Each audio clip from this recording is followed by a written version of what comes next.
안녕하세요. 수업을 디자인하고 이야기 나누는 특수교사입니다. 이번 시간에는 일상 수업 디자인으로 내 수업 살리기 프로젝트 18번째입니다. 수업을 구상하고 설계할 때 꼭 필요한 부분, 수업 아이디어 구상하기로 이야기를 나눠볼 텐데요. 수업을 설계하다 보면 학기 목표와 차시별 수업 사이를 어떻게 연결해야 할지 고민이 되곤 합니다. 이 고민을 해결해 줄 핵심이 바로 이번 강의 주제입니다. 그럼 지금 바로 시작해 보겠습니다. 우리는 이미 일상 수업 디자인 길라잡이 과정을 통해서 성취 기준을 재구조화해서 학습 목표를 만들고 학습 목표의 내용 요소를 바탕으로 평가 초점을 브레인스토밍하고 거기서 교사의 의도에 맞게끔 평가 초점을 선택하는 것까지 학습을 했습니다. 그리고 이 평가 초점을 바탕으로 이제 수업 아이디어를 구상하는 것을 알아볼 텐데요. 수업 아이디어는 학습 목표와 차시별 수업 또는 다르게 말하면 상위 목표인 학기 목표와 차시별 수업 목표, 활동 사이를 연결해주는 징검다리 같은 역할을 해줍니다. 그래서 수업의 구체적인 방향성을 제시하는 가이드가 되어줍니다. 수업 아이디어는 어디에서 얻을 수 있을까요? 보통 우리는 교육과정이나 교과서에 기반해서 수업을 설계하죠. 하지만 꼭 거기에만 수업 아이디어를 한정할 필요는 없습니다. 사실 우리가 일상에서 접하는 모든 것들이 다 수업 아이디어가 될 수 있어요. 요즘은 경계가 허물어지고 융합과 통합을 강조하는 시대가 되었잖아요. 이 개념은 수업에도 똑같이 적용됩니다. 교과와 교과 간의 경계뿐만이 아니라 학교와 학교 밖 세상의 경계도 점점 없어지고 있습니다. 그래서 교사로서는 시야를 넓히고 다양한 통로를 통해서 수업 아이디어를 얻는 것이 중요합니다. 우리는 흔히 학생 중심이라는 말을 많이 듣고 그런 방식으로 수업을 진행해야 한다고 배워왔습니다. 그런데 저는 여기에 한 가지를 더 말씀드리고 싶어요. 수업 아이디어를 설계할 때는 교사 중심도 필요합니다. 즉, 교사의 특기, 흥미, 관심사가 반영된 수업 아이디어도 좋다는 거죠. 왜냐하면 교사가 즐거운 수업은 학생들도 즐겁게 받아들일 가능성이 크다라는 것을 경험을 통해서 깨달았기 때문입니다. 이게 바로 제 교육 철학 중에 하나입니다. 저는 저 스스로를 교사 중심적인 특수교사라고 생각합니다. 하지만 여기서 말하는 교사 중심이 학생의 수준을 무시하자라는 것이 아닙니다. 제가 강조하고 싶은 것은 교사의 열정과 흥미가 담긴 수업이 결국 학생들에게도 긍정적인 영향을 준다는 점입니다. 그래서 막연하게 학생 중심은 좋은 것, 교사 중심은 안 좋은 것이라고 이분화시켜서 생각하기보다는 적어도 수업을 설계하는 단계에서는 학생의 수준을 고려한 교사 중심적인 사고 방식이 성공적인 수업의 결과를 낳을 수 있다는 것을 강조하고 싶습니다. 수업 아이디어를 구성할 때 어떤 점을 고려하면 좋을까요? 수업을 설계하다 보면 자연스럽게 특정 내용에 관한 수업에만 초점을 맞추게 되는 경우가 많죠.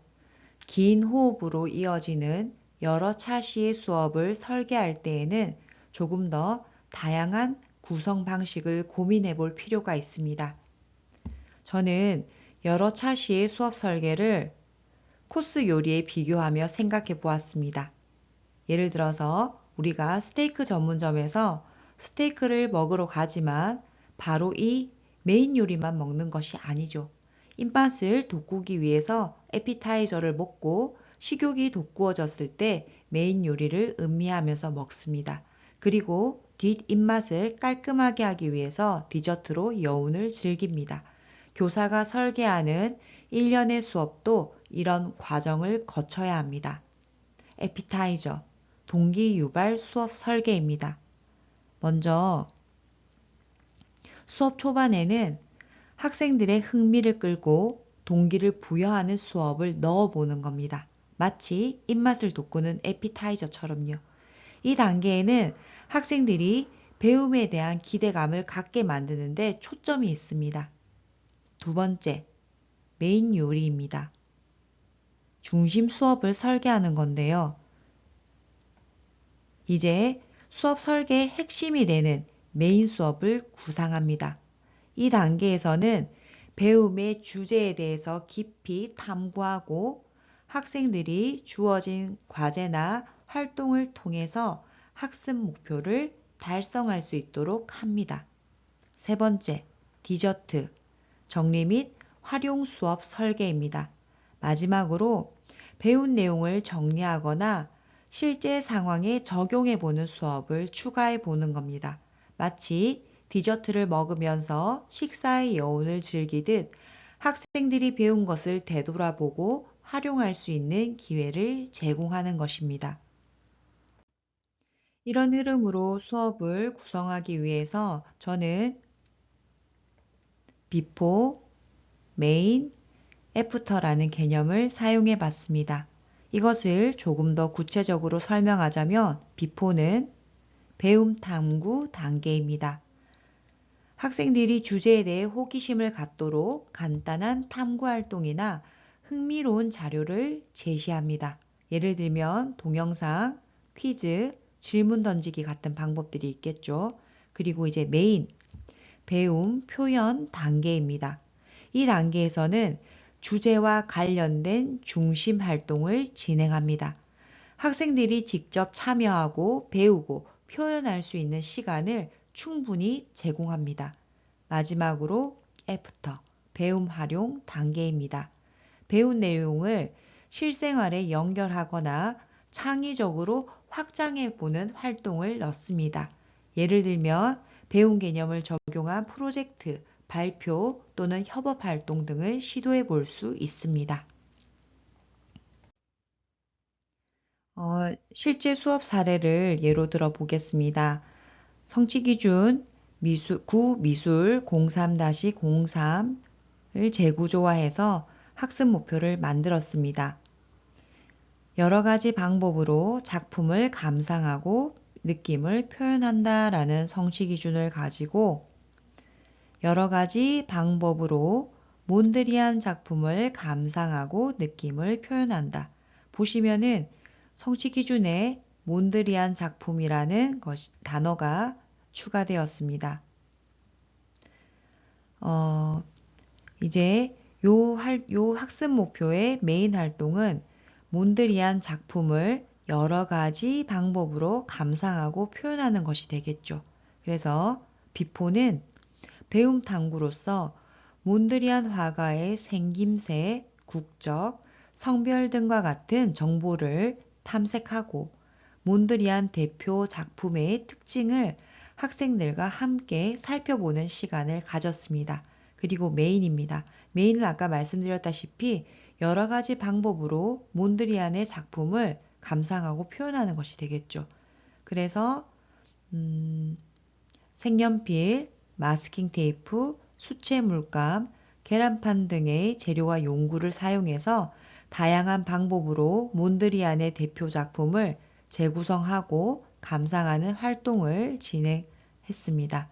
마지막으로 애프터 배움 활용 단계에서는 완성된 작품을 소개하는 홍보지를 몬드리안 작품을 응용하여서 제작을 해보고 그 작품을 소개해보는 수업으로 진행하였습니다.